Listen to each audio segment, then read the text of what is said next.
Alright, today we have Her Majesty's Swarm. Um, before I get into anything more specific, I'll just give a general rating just so you have an idea of if you should read it or not. The rest of the video will be me going a little more in depth, but I'm not going to explain anything like, critical to the series or anything, just more of my thoughts. But right off the rip, I'll give you a general gist of if you should read it or not. And I'll say this, okay. If not for the ending, this story would be a 10. Super good. I loved it. It was actually incredible. With the ending in mind, I'm gonna have to drop it down to like a 7. Maybe an 8. So, there's that. Okay. So if you just want something to read, I think it's still worth reading, but you will most likely be a little disappointed at the ending. I'm just being honest with you here. And I'll go into that a little bit, I guess, throughout this video, but yeah. So, general gist, I would say it's worth a read, but there are problems. So expect that. Don't expect this to be some perfect thing.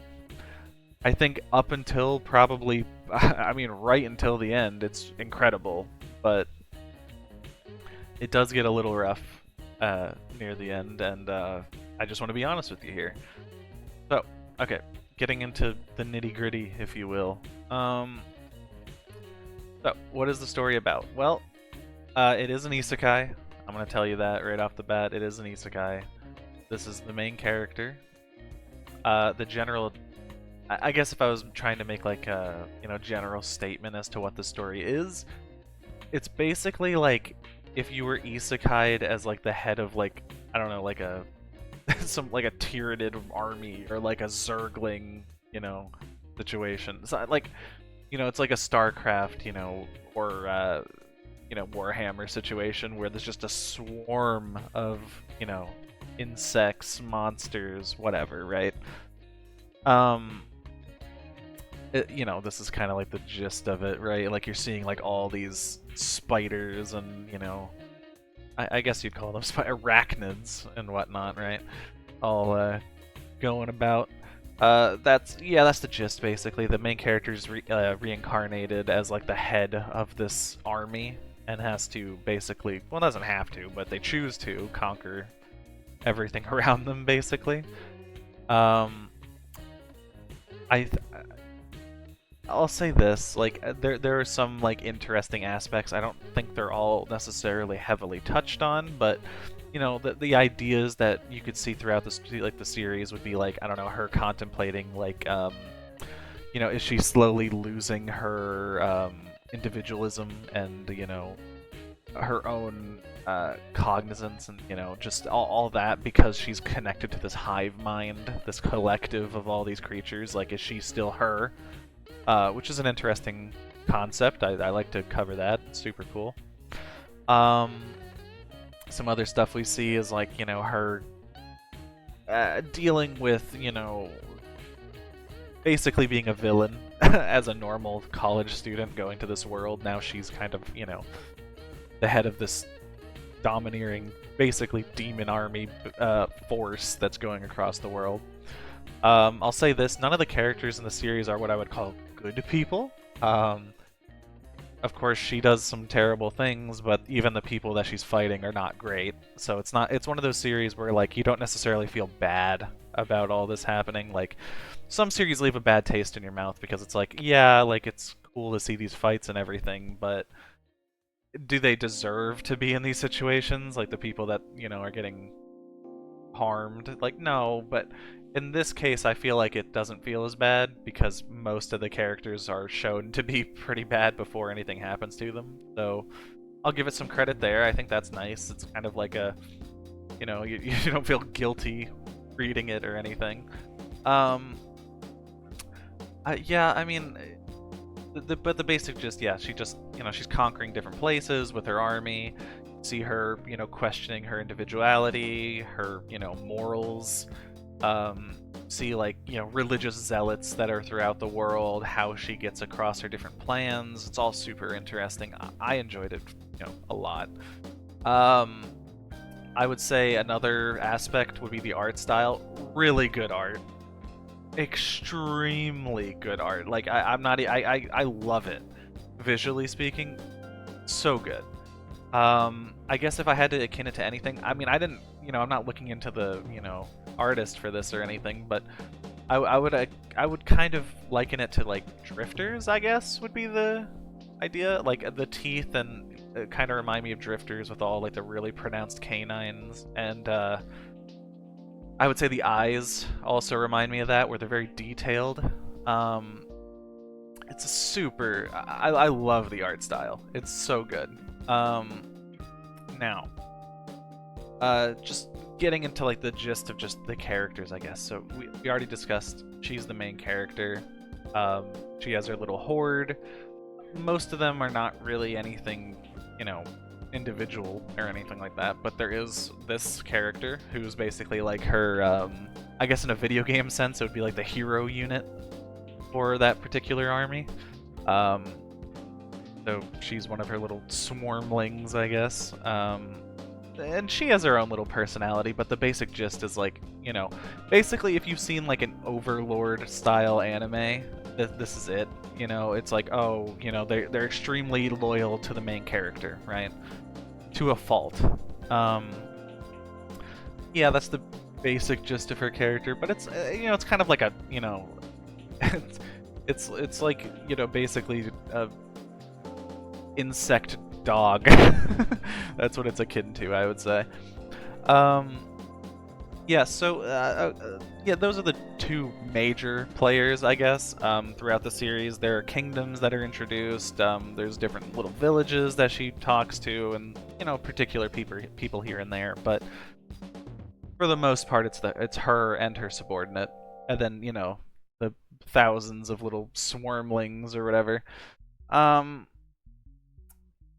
I would say, as far as like plot points goes, it's a pretty serious series for the most part. But it's relatively short. I think it's 43, 42 chapters, something like that. Relatively short. And that's kind of where we start to see some problems. But yeah. So the gist, I mean, we just see like it's basically one arc. I would say the entire series is basically an arc. So we kind of just see her going around conquering and, building up her forces, all that. Now, the problem with the series, okay, I could be mistaken here, but as far as I know, I think it might have been canceled or something happened to the author because it had a very, very botched ending. Now, maybe this was meant to be like a preview to something, like to the novel, the novelization of this. Like, it's just kind of getting people into that. That's possible, but either way, I'm only judging everything based on the merit of the manga itself, not the novel. I would say... Now, here's the problem. It kind of ends abruptly, after a pretty big climax, I would say, and kind of leaves you hanging, right? So the main problem with this series, it's not like, oh, it's bad at the end. It's just that it ends where it does. It doesn't really get to a conclusion. It's not like at a point where you would really want it to end. It's just kind of like, oh, it's over. Which I think is probably the biggest problem. It's crazy to say this, but yeah, the biggest problem with the series is that it's not long enough. But that's kind of my thing here. Like, I don't want to recommend you a series that, like, doesn't have a good conclusion, and it kind of just leaves you hanging, I guess. It's kind of it's not very satisfying, right? So, the main problem basically with this series is the ending. Up until that point, like I said, I'm looking at like a 10. It's so good. it's so good up until that point. I love the storytelling. There's a lot of things that are really interesting to think about. So it's a lot of stuff to contemplate. There are some funny moments here and there, so it's not like extremely black-hearted or anything. Yeah, I mean, it's very entertaining. The art's so good. Yeah, I would say it's really entertaining. It's just it leaves off on a note that I would say would not. I would doubt that it would make anyone happy. So basically, what I want to get across with this series is, if you don't care, and you're willing to miss out a little bit on some satisfying parts. I would say it's a good read. It might want to make you read a novel. I'll say that. But overall, this is what I'll say. If you don't care too much about like being left on a little bit of a cliffhanger, up until the end, it's really good. It's incredible, I would say. If you don't want to be left hanging, I would not recommend reading this series. That's my general vibe here. It's super good, it just has a little bit of a rough end, and I don't think that's necessarily the creator's fault. I haven't read all the novel, so I'm not going to, claim that it gets better or worse later on, but from the manga, super good, just not the most satisfying read because of the ending problems. But overall, I think I'm gonna go kind of in between what I said at the start. So here's the gist. Because it's so good up until that point, and the ending is the only problem. Here's what it is. I'm not gonna give it a 10 for my final rating. For my feelings on this, I'm going to give it an 8. I think so. If you care about my opinions like stated in this video, I think the best I can give you is an 8. It's a satisfying read up until the end. It's basically a 10 out of 10 until the end, and then that's when it really falls off a cliff and dies. But yeah, I don't know. I think if you have some time, I'd still recommend reading it, but if you really have an issue with being left on that cliffhanger note, I wouldn't. I'll warn you that it's there. All right, so that's about it for me. If you have any other series that you want me to talk about, let me know. I guess that's about it. Yeah, just like, subscribe, whatever. I'll see ya.